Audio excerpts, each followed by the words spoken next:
নমস্কার, রিঙ্কুর হেসেল থেকে সবাইকে স্বাগত। আজকে আপনাদেরকে অসমের জনপ্রিয় খাবার কচি বাঁশ দিয়ে চিকেন রান্না করে দেখাবো।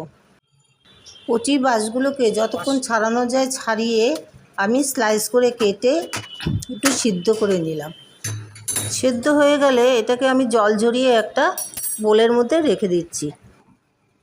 আমি এখানে 1 কেজি চিকেন নিয়েছি।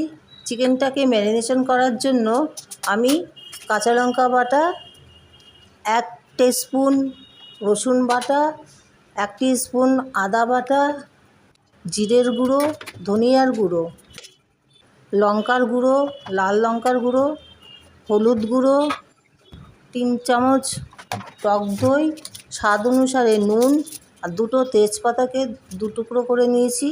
আর সর্ষের তেল দিয়ে ভালো করে এটাকে মাখিয়ে আমি 10 মিনিটের জন্য রেখে দিলাম। এবার গ্যাসের চুলায় কড়া বসিয়ে পরিমাণ মতন তেল দিয়ে দিলাম। তেলটা যেই গরম হয়ে গেল তখন এর মধ্যে আমি 5-6টা ছোটো এলাচ, 4-5 টুকরো দারচিনি আর 1 চামচ সাদা জিরে দিয়ে ভালো করে একটু নাড়াচাড়া করে 2টো মিডিয়াম সাইজের পেঁয়াজ কুচি দিয়ে দিলাম।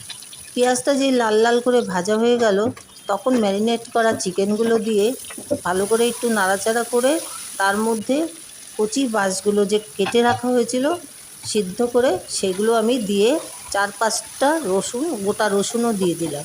দিয়ে ভালো করে কষিয়ে নিলাম। কষিয়ে নিয়ে অল্প একটু জল দিয়ে ভালো করে ঢাকা দিয়ে রাখলাম। এবার নামানোর আগে একটুখানি আবারও গুঁড়ো গরম মশলা ছড়িয়ে দিলাম। বন্ধুরা, চিকেন বলুন মটন বলুন এগুলো রান্নার ক্ষেত্রে আপনারা গরম জলটা ব্যবহার করবেন। তৈরি হয়ে গেল আমার অসমের জনপ্রিয় খাবার বাঁশ চিকেন। দেখুন কত সুন্দর লাগছে দেখতে এবং খেতেও খুব টেস্টি। এটা খেতে অনেকটা মাশরুমের মতন লাগবে। আপনারা এই বাঁশ চিকেনটা কে কোথা থেকে দেখছেন কমেন্ট করে অবশ্যই জানাবেন।